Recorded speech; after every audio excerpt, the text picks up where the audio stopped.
जिजाऊ मासाहेबांनी आई साहेबांसमोर गोंधळ मांडला.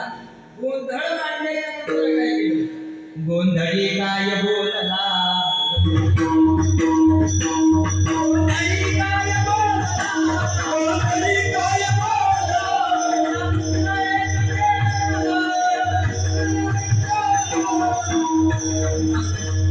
जिजाऊ आई साहेबांनी काय केलं? गोंधळ्यावरून आईला गाणं घातलं.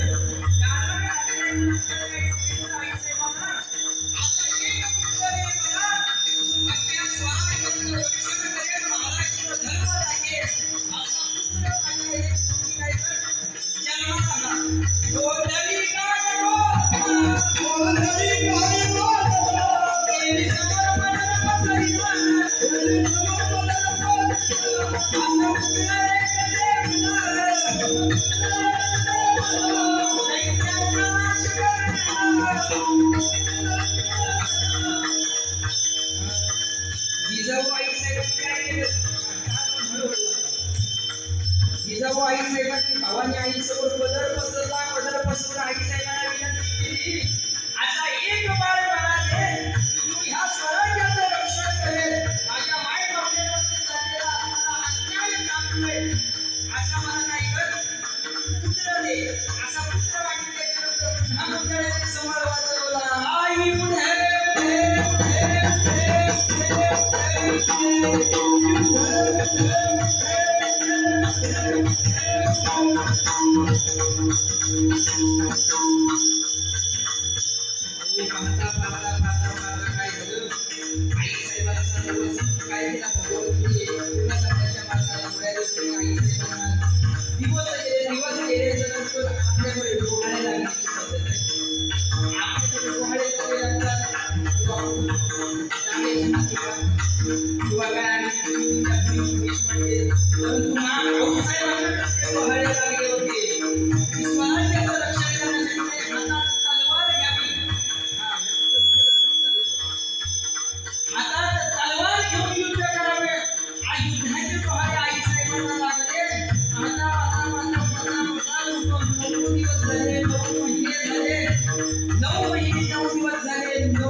स्वराज्याचा सूर्य शिवनेरीवरती उगवला छत्रपती शिवाजी महाराजांचा जन्म झाला प्रौढ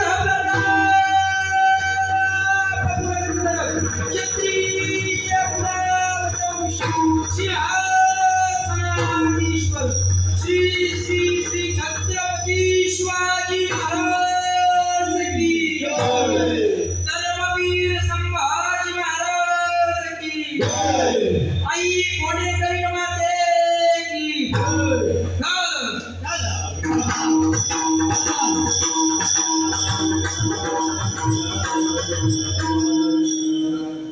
जिजाबाई साहेबांनी सुद्धा छत्रपती शिवाजी महाराजांच्या जन्मानंतर आई साहेबांवर साकडं घातलं आई साहेबांचं काय केला गोंधळ घातला बरोबर ना गोंधळ म्हणजे काही साधा नाही ज्याचा गोंधळ राहिला त्याचा गोंधळच ज्याचा गोंधळ राहिला त्याचा गोंधळच आजच्या गोंधळामध्ये सुद्धा महाराजांनी आई भगवतीला बोलवलं अनादी अंबिका भगवती मोहमय अनादी अंबिका भगवती बोधवती येऊन हात अनादी अंबिका गोंधळाला आली पण हातात काय घेऊन आली बोधाची परडी घेऊन आली परडी आता आपल्याकडे सुद्धा परंपरा आहे आईला परडी म्हटली परडी ती बोध परडी घेऊन हाती आणि तो दिवटीला पोत आहे तो कसला पाजळलेला आहे दिवटीला पोत आहे तो ज्ञानाचा पाजळलेला आहे बरोबर ना आता ज्ञान ही गोष्ट अशी आहे की इतक्या 84 लक्षणीमध्ये ज्ञान फक्त भगवंताने एक मानव योनीला दिलेलं फक्त मानव योनीला दिलेलं कारण बाकी भय आहार मैथुन निद्रा सर्व योनीशी समसमान भगवंताने बाकीच्या गोष्टी सर्व समसमान करून दिल्या परंतु मानव देहाला ज्ञान ही गोष्ट ज्यादा दिली याचं कारण भगवंताने आपल्याला ज्ञान दिलं कशा करता भगवंताचं भजन करण्याकरता ज्ञानासाठी काय दिलं आपल्याला हातासारखे हात दिले पायासारखे पाय दिले मुखासारखं मुख दिलं कशा करता टाळी वाजवण्यासाठी हात दिले टाळी वाजवावी गुढी उभारावी वाटही चालावी पंढरीची मुख कशाला द्यावं घेई माझे वाचे गोड नाम वाचे भगवंताचं नाम घेण्यासाठी काय केलं मुख केलं भगवंताचं नामस्मरण करावं किंवा भगवंताचं नामस्मरण करावं पण नामस्मरण हे नक्कीच करावं भगवतीचं नामस्मरण करावं पण हे ज्ञान आपल्याला जे दिलेलं आहे हे भगवतीचं फक्त नामस्मरण करण्याकरता दिले इंद्रिय हात पाय कान बोलाया वजन घेणे तू थोडीशी नारायण नासी जीव पडून भगवान सांगितले सगळ्या रोगावरती एकच उपाय ते म्हणजे नामस्मरण आता ते नामस्मरण म्हणजे कोणतं सगळ्यात एकदा मोठ्या प्रेमानं हाताने आणि मुखानं नाम आपल्याला तेच नाम घ्यायचं आहे ज्याच्या नामाने काय होतं सगळे रोग निघून जातात असं एकच नाम जगामध्ये सांगितलेलं आहे त्याचं आपल्याला नाव घ्यायचं सगळ्यांनी हाताने टाळ्या मुखाने भगवंताचं नाव घेतो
बघितलं कीर्तनकार चारी बाजूला लक्ष असतं बरं का. हा कारण कीर्तनकार 12 गावचं पाणी पिऊन आलेला असतो. 12 गावांची जास्त झाली असते. हा परंतु आमची शोकांती काही एकच आहे आणि पाण्याची बाटली घेऊन जातो. बरोबर ना. पाण्याची बाटली घेऊन जातो. 12 गावचं पाणी कसं काय. कारण कीर्तनकार कीर्तनाच्या माध्यमातून गायनाच्या माध्यमातून अनेक वेळा इतर गावामध्ये जात असतो. त्यामुळं अनेक गावच्या लोकांचे चेहरे त्याच्या समोर असतात. कोणता माणूस कोणत्या दृष्टिकोनातून काय करत असेल त्याच्या मनात काय असेल ते कीर्तनकारांना बरोबर समजतात. ज्याला समजत नाही तो कीर्तनकार सगळ्यांनी मोठ्या प्रेमानं नामस्मरण केलं. मला पुढे एवढ्या भागात काही लोकांनी केलं आणि पाठीकडे मला चष्मा आहे पण एकदम कमी नंबरच आहे. त्याच्यामुळे आगीच्या घराच्या चेहऱ्यासोबत कोण असला तरी मला एक क्लिअर. त्यामुळे हेल्दी जवळची चेहरे आसपास काही दिसायचे नाही अशातला भाग नाही. आमच्या नेमकेच मायमाऊली यांनी भजन आता मला आम्ही केलं म्हणून ह्या मायमाऊली आमच्या हरिपाठाला असतात कधी कधी. पहिल्यांदा यायचो हरिपाठाला आमचे बाबा गुरुदेव बाबा माडवकर बाबा सगळे असायचे आमचे मोठ्या मायमाऊल्या वरच्या. हरिपाठाला कुठेही असू द्या परंतु हरिपाठाला जाणार कोणाला कोणत्या तरी कारणापासून असू द्या भगवंताचं काय होतंय नामस्मरण होतंय. नामस्मरण तसं नाथ बाबांनी सुद्धा भगवतीचं नामस्मरण करून गोंधळाला बोलवलं खरं म्हणजे आहे तरी कोण. ज्या भगवतीला बोलवलं ती आहे तरी कोण. तिचं उत्तर ध्रुव पदामध्ये दिलं. गोंधळा येई जगदंबे जगदंबे मूळ पीठ तू अंबे म्हटले. जगदंबा म्हणजे कोण. त्याचा जर संधी विग्रह करण्याचा प्रयत्न केला तर पहिलं अक्षर जगत. जगत म्हणजे संपूर्ण विश्व. या जगताची मालकीण असणारी ही अंबाबाई. जगत अंबा करता करता तिचं नाव झालं जगदंबा. जगदंबा नाव झालं. तसेच आपल्या हिंदवी स्वराज्याचे संस्थापक असणारे छत्रपती शिवाजी महाराज सुद्धा एकच मंत्र कायम जपायचे. जगदंब जगदंब जगदंब. कोणत्या ना कोणत्या तरी स्वरूपाने काय करायचे छत्रपती शिवाजी महाराज आईचं नाम स्मरण करायचे. आता नाथबाबांनी ध्रुव पदामध्ये सांगितलं गोंधळा येई जगदंबे मूळ पीठ तुझं अंगे. आता मूळ पीठ म्हणजे आपण आहे नाचणीचं गव्हाचं ज्वारीचं तांदळाचं त्यातलं पीठ नव. आता जर विचार केला तर आपल्या भारतामध्ये 51 शक्तिपीठ आहेत.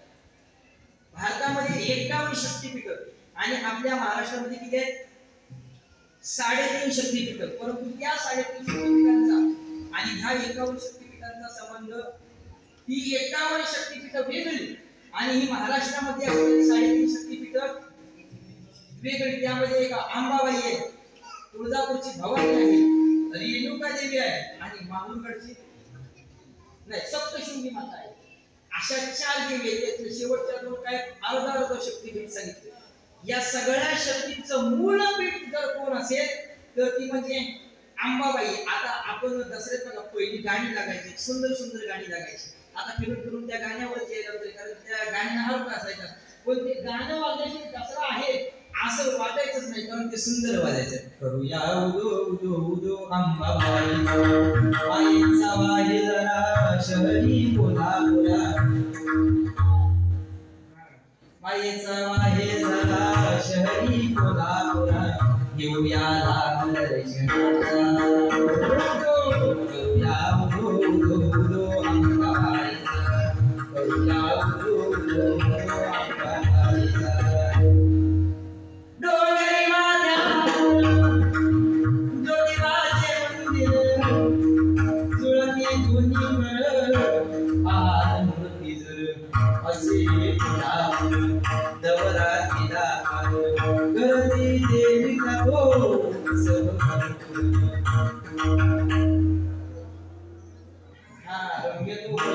घेऊया दर्शनाचा.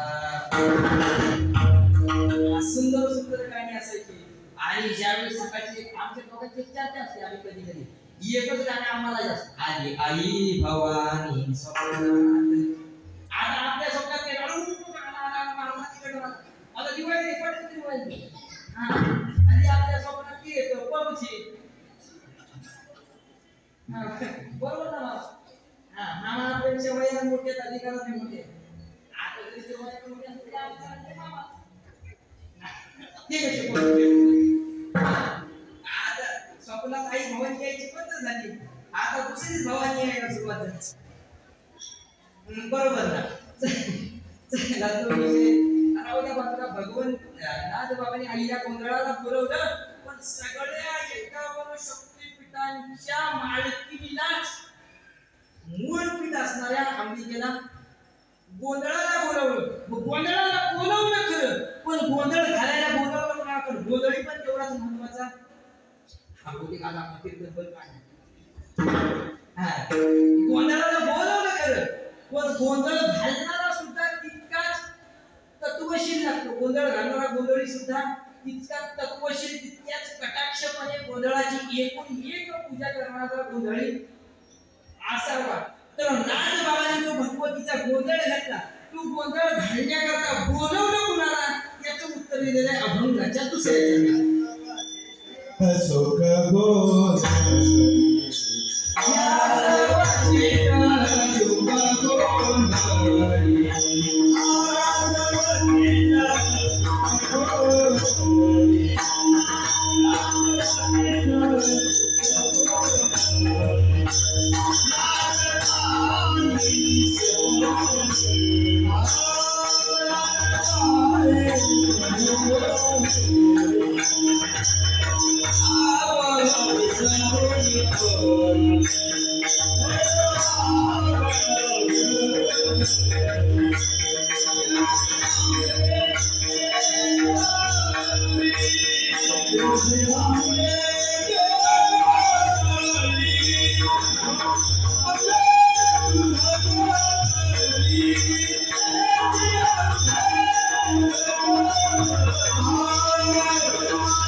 सगळ्यात श्रेष्ठ ऋषी सांगितले त्या ऋषीला काय केलं गोंधळासाठी बोलवलं व्यास वशिष्ठ शुक गोंधळी नाचताती सोहम केळी आता सोहम बोल याचा अर्थ नाथ संप्रदायामध्ये भरपूर कारण अहम आणि सोहम याचं सर्वात मोठं उदाहरण द्यायचं झालं तर नाथ संप्रदाय अहम बोल आणि सोहम बोल या दोन बोलामध्ये सर्व अख्खं विश्व व्यापलेलं आहे कारण आईच्या गर्भात असताना आपण काय म्हणत असतो सोहम सोहम सोहम सोहम सोहम सोहम सोहम म्हणजे भगवंताला आपण विनवणी करत असतो भगवंता मला यातून काय कर बाहेर काढ मला सोडव मी काय बाहेर आल्यावरती काय करीन तुझं काय करीन भजन काय ओ महाराज सुद्धा म्हणतात काय सांगू मी गर्वीच्या यातना मज भोगीचा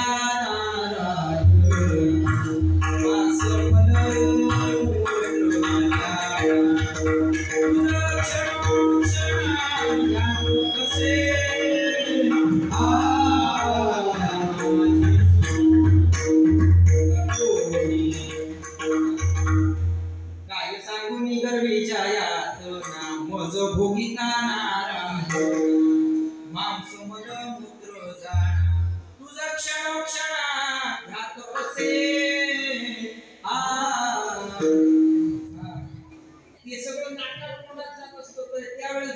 विनवणी करत असतो की मला यातून काय कर सोडव बाहेर आल्यावरती काय करेन तुझं भजन करेन आठवी न पाय हा माझा नवस रात्री हे दिवस आठवत सांगितलं पण बाहेर आल्यावरती काय करतो ते काय म्हणतो कवा कवा असंच रडतं ना आपण काय कधी हॉस्पिटलमध्ये ऐकायला गेलो हा पण रडताना ते अशाच पद्धतीचं रडतं ना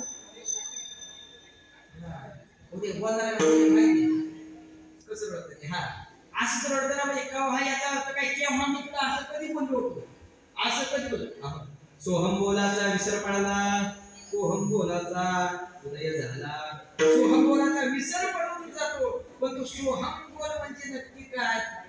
अरे तू आणि मी, तू आणि मी, तू आणि मी म्हणजे कोण? भगवंत.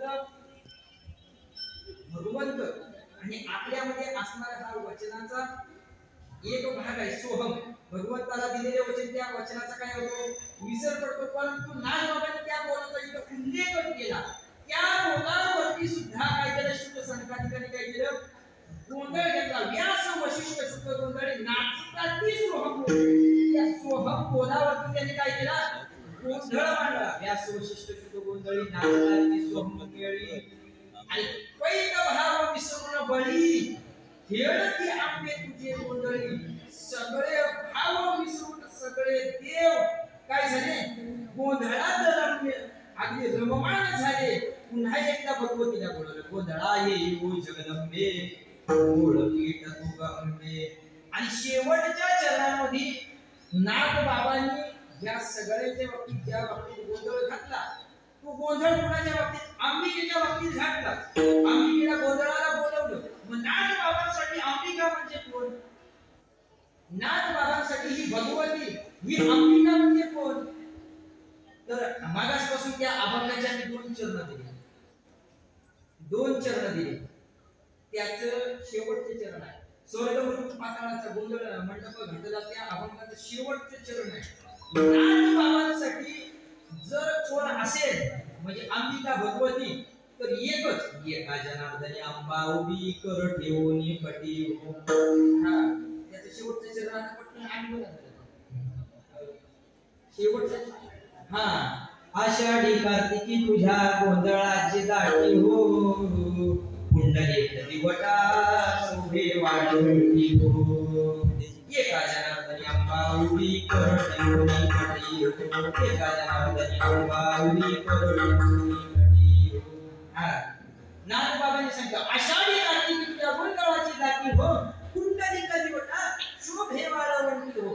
एका जनार्दनी अंबा उभी कर ठेवून कधी हो. ज्या भगवंताला आपण पांडुरंग स्वरूपात पाहिलं त्या भगवंताला नाथांनी कोणत्या स्वरूपात पाहिलं? एका जनार्दनी अंबा उभी कर ठेवून पटी हो. भगवतीच्या स्वरूपामध्ये काय केलं?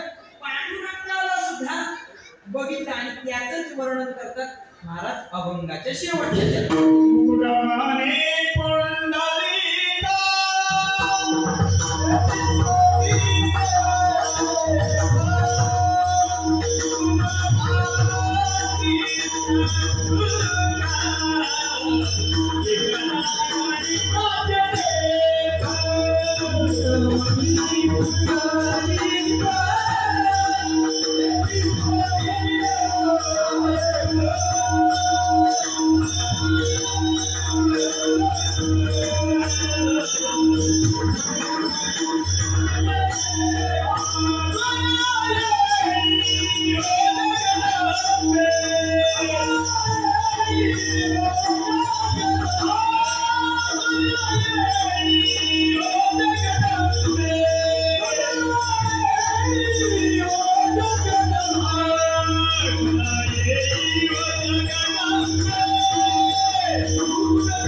जसं जर पाहायला गेलो तर नाथांनी आणखी एका ठिकाणी या भगवतीचं वर्णन केलेलं आहे. लाहो लागला हो लागला अंबेचा, लाहो लागला हो लागला अंबेचा, लाहो लागला अंबेचा विठाबाई माऊलीचा, लाहो लागला अंबेचा विठाबाई माऊलीचा, लाहो लागला हो लागला अंबेचा, लाहो लागला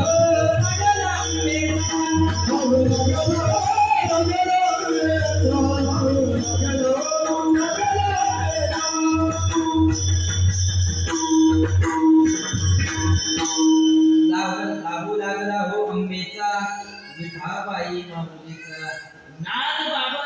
भगवंत आणि भगवती हे काही वेगळं मानलेलं दोघांचा एकत्रित करून हा अभंगाची रचना केलेली असावी बहुतेक माझ्या तरी मते. कारण प्रत्येक वक्ता त्याच्या चिंतनानुसार त्याच्या अभ्यासानुसार प्रत्येक अभंगावरती त्याचं चिंतन मांडत असतो. माझ्या अल्पशा बुद्धिमत्तेप्रमाणे आजच्या अभंगावरती मी चिंतन मांडण्याचा प्रयत्न केलेला आहे. तसं जर काय दिलं तर 12 वाजून गेलेले आहेत, त्यामुळे आपल्या कीर्तनाची वेळ सुद्धा संपलेली आहे. तद्वत माझ्या अल्पशा बुद्धिमत्तेप्रमाणे मला जेवढं अभंगावरती चिंतन मांडता आलं, माझ्या सद्गुरूंनी जशी माझ्यावरती कृपा केली तसं मी अभंगावरती चिंतन मांडण्याचा प्रयत्न केला. ह्या अभंगाचा अर्थ असाच असेल असं नाही. प्रत्येक कीर्तनकाराच्या, प्रत्येक याचकाच्या साधनेनुसार, प्रत्येकाच्या अभ्यासानुसार, प्रत्येकाच्या तत्वानुसार अभंगाचा अर्थ बदलतो. ज्याने जसा भगवंत जसा ज्याने अपेक्षा केली तसा भगवंत रूपाला आला, तसा अभंगाचा अर्थ ज्याला जसा जमला त्याने तसा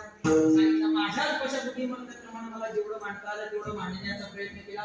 तरी सुद्धा सांगत असताना एखादा चुकीचा अवाक्षर जर मुखातून गेला असेल तर माझ्या बुद्धीचा दोष समजा आणि तुमचाच मुलगा, तुमचाच नातू म्हणून क्षमा करा. सांगणे तर माझं काय वय नाही. तसं जर बघितलं तर आमचा तुषार भाई तर आम्ही एकाच वर्गातले बरं का. हा, आम्ही एकाच वर्गातले. तसं काय आपलं गाव तुमचं आमचं गाव एकच. आमचे काका समोर बसले आहेत. तर आजची झालेली कीर्तन रूपी सेवा माझ्या सद्गुरूंच्या स्वानंद सुखनिवासी वैकुंठवासी प्रत स्मरणीय ब्रह्मलीन सद्गुरू गुरुवर्य घनश्याम बाबासाहेब स्वानंद सुखनिवासी वैकुंठवासी प्रत स्मरणीय ब्रह्मलीन सद्गुरू गुरुवर्य गोपाळ बाबा कांगणे आणि ज्यांच्यामुळे आज मी कीर्तन क्षेत्रात भक्कमपणे उभा आहे, जे माझ्या पाठीशी कायम असतात. कीर्तन चांगलं झालं, चांगलंच झालं आणि वाईट झालं तर तोडफोड तुम्ही इथं चुकला. असे असणारे आमचे सत्पाल महाराज यांच्याही चरणावर एक साष्टांग प्रणिपात करतो आणि शेवटचे जरा 5 मिनिटं घेतोच. आणि पाठीवरच्या माणसाबरोबर सुद्धा जरा बोलायला पाहिजे, कारण आपल्या गावाचे माझी परमार्थिक जडणघडण ज्यांच्यापासून सुरुवात झाली. अगदी मला माझ्या घरी असताना ज्ञानेश्वरी सुद्धा मला ज्याने पंचरत्न घेतले असेल ते असे आमचे मांडवकर बाबा यांच्याही चरणावरती एक साष्टांग प्रणिपात करतो. तसे आमचे शशी मामा आहेत, दादा आहेत आणि पाहायचं गेलं तर दसऱ्याच्या वेळेस कधी कधी कीर्तन करायला भेटत नाही. परंतु आज असं इतके कीर्तन आमचे सत्पाल महाराज, कारण घरी देवाचा भोग वगैरे असल्यामुळे ते कीर्तन दसऱ्यात घेते. त्यामुळे ते आज बरे आमचे बंधू आहेत, शशी मामा कीर्तनकार आहेत, आमचे गुरुंडे बाबा आहेत गायनाचार्य आणि आमच्या कीर्तनाचा मूळ आधारस्तंभ आमचे चिंचवली गावचे अध्यक्ष. आमच्या वाटी संप्रदायातून सुद्धा आम्ही त्याला अध्यक्ष म्हणतो. अध्यक्ष प्रकाशजी गुरुजी असे चिंचवली गावचे अध्यक्ष, जोगाई सरकारी देवस्थानाचे अध्यक्ष हरिभक्त परायण आमचे प्रकाश महाराज यादव यांच्याही चरणावरती एकदा साष्टांग प्रणिपात करतो.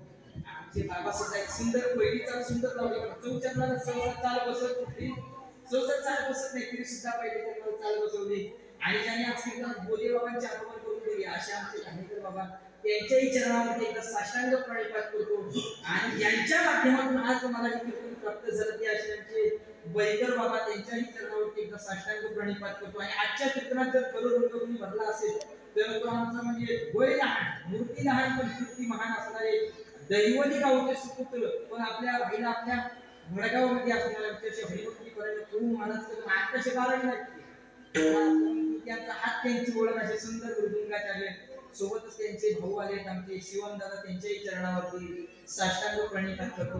आमचे काका पाठीमागे बसले आहेत, आमचे दीपक काका आहेत, आमचे बाबा आलेले आहेत, आमचा भाऊ सुद्धा आलेला आहे, दादा सुद्धा, त्यांच्याही सगळ्यांच्या चरणावरती एकदा साष्टांग प्रणिपात करतो.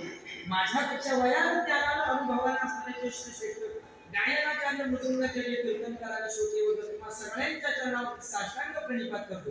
आणि सेवेला इथंच थांबतो. किंबहुना तुमचे केले धर्म कीर्तन सिद्धीस नेले, माझे जे उडले पायी पण करविता तैसे केली कटकट, वागुडे का नीट देव जाणी ज्ञानेश्वर.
Mauri Naeshwara